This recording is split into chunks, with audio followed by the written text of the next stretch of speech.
the name of the Father, the Son, and the Holy Ghost. Amen.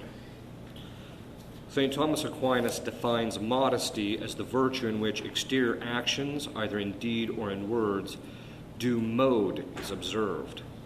Modesty is the virtue which refrains our exterior gestures, and in this sense it is a broader virtue than the modern use of the term modesty, which deals with dress and actions in relationship to the 6th and 9th commandments. This follows from the fact that our actions or exterior motions pertain to more than just those things that pertain to the 6th and 9th commandments. While modesty in the stricter or modern use of that term does pertain to those things that pertain to the 6th and 9th commandments, in the medieval use of the term it has a broader connotation in which it takes into consideration all of our exterior actions and motions. Therefore, there will be a series of homilies given to parse out or to separate out all of the different aspects of the virtue of modesty. Yet what does it mean to observe due mode, or we may say way, in our actions? St. Thomas says in his commentary on Peter Lombard's sentences that this mode consists in 3 things. The first is that there are discussions with those with whom we live, and in these, the mode or the way requires austerity. For St. Thomas, austerity is a moderation of delights or pleasure. So when we speak of austerity in relationship to exterior actions, it means that we must refrain and moderate the pleasures or delights we take in our exterior actions. This is why random, irrational, and foolish behavior is contrary to the virtue of modesty, since these kinds of actions are often done for the pleasure gained out of them rather than for a virtuous end. Yet St. Thomas observes that this deals with discussions or common speech with respect to those with whom we live. This means that our speech must be hallmarked, if we are going to be modest, by several characteristics. We should follow general grammatical rules in order that our speech might be properly adorned with order. It should be moderated, that is, only speaking when necessary. The vice of loquaciousness is not only a sin against temperance, since we get a certain pleasure in talking, but it is also against modesty, since the person gets wrapped up in the pleasure of talking rather than in the proper consideration of what needs to be communicated to those around them. The speech must also have proper decorum, but we'll talk about what decorum is over the next few homilies. The second thing which pertains to the mode of modesty is with respect to, quote, exterior goods, such as clothing, horses, and things of this kind. And in these, mode requires humility, so far as to quantity in use. Hence, humility is the habit, not exceeding in cost and preparation, but simplicity so far as to the mode of seeking, which is the habit of being content in those things which happen, for there is not much care of such things, unquote. Here, St. Thomas is observing 2 things. The first is that modesty helps us to moderate our exterior goods. We have neither too many of them, that's the virtue of simplicity, nor too little, which can often be the result of stinginess. We give neither too much concern, which is overdue solicitude, nor too little to the things which we own, which is called negligence. We spend neither too much, which is called prodigality, nor too little, which is called stinginess again. And this is often governed by our circumstances. Hence, a person who goes out and buys a luxury car when he cannot make his house payments on his meager house is immodest. Another form of modesty with respect to simplicity and humility is when you see women who buy a very expensive purse, when a more modest one is perfectly acceptable or even more fitting. This is also why in the past the Church taught us that when we come to Mass dressed in suitable apparel, we must do so in suitable apparel, not too showy or ostentatious, but modest, dignified, and orderly, that is, kept and clean.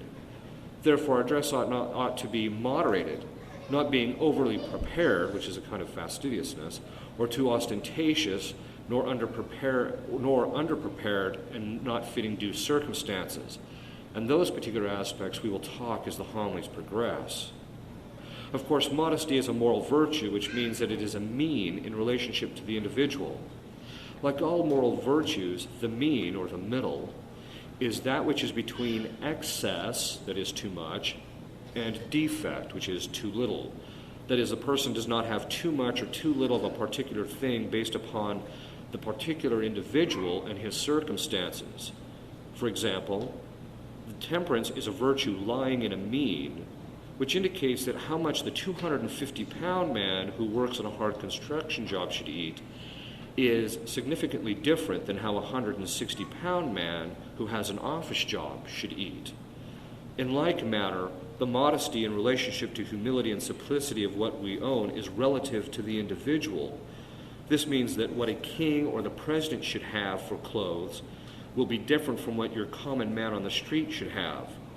Those who insist on an egalitarian society fail to realize that certain people possess certain offices or certain excellences which others do not, and therefore the possessions which are suited to them will be different. Ultimately, egalitarianism destroys the virtue of modesty. Humility in dress means that our dress suits our state in life, our status within the society, within the home, and things of this sort. Humility in dress means that we do not have dress that is above our station in life, nor below it. So, example, when you see teenagers or guys who walk around wearing what they call grunge clothing, or sloppy and torn clothing, while they come from a middle-class family, are in fact immodest, since their clothing does not fit their station in life. The third thing which pertains to the mode of modesty is with respect to, quote, one's own actions which pertain to the body. And in these, mode requires ornateness to acting, which is knowledge about what is suitable in motion and dress, so far as to externals which are considered according to due time, place, and order, unquote. This needs a bit of unpacking because it's very profound and there's a lot in it.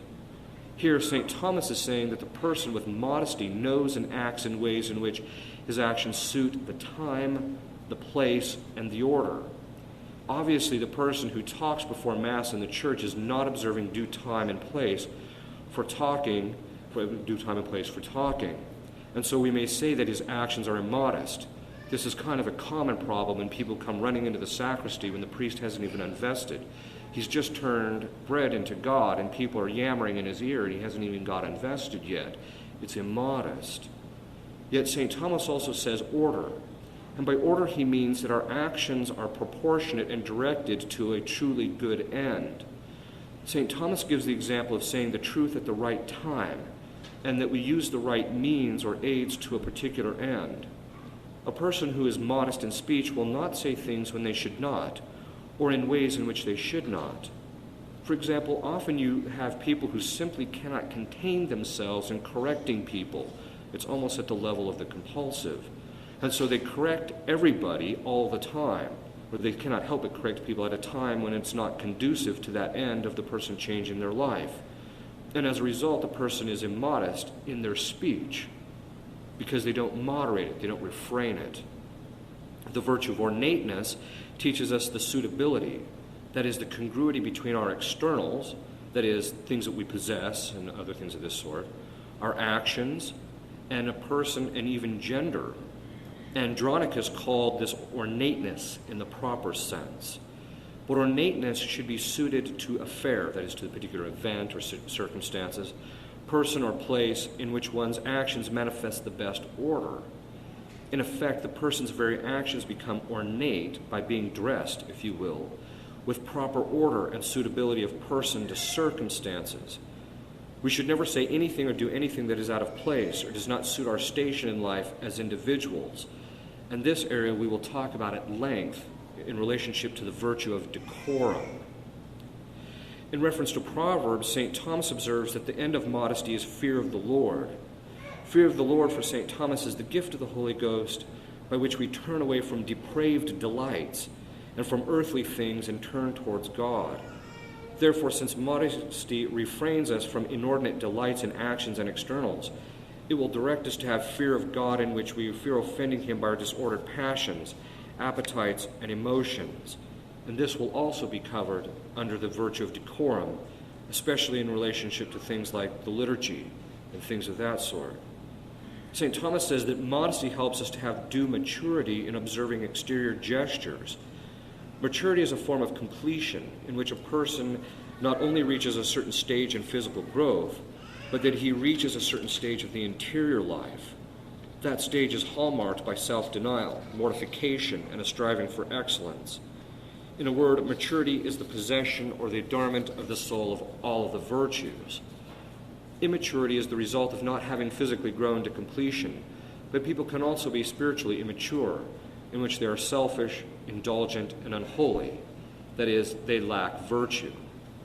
The perfection of modesty, that is, spiritual perfection, in a person is one of the signs of advanced virtue. Modesty is one of the first virtues lost, because the minute a person ceases refraining their interior life, it busts forth into their actions and speech, such as when they get angry and they start cursing and things of this sort. So modesty is one of the first virtues lost. And it is therefore also one of the last perfected, because it requires tremendous virtue interiorly to always refrain one's external behavior. These various aspects of the virtue of modesty are often a bit abstract, and therefore sometimes people don't seem to get a full picture of how they work.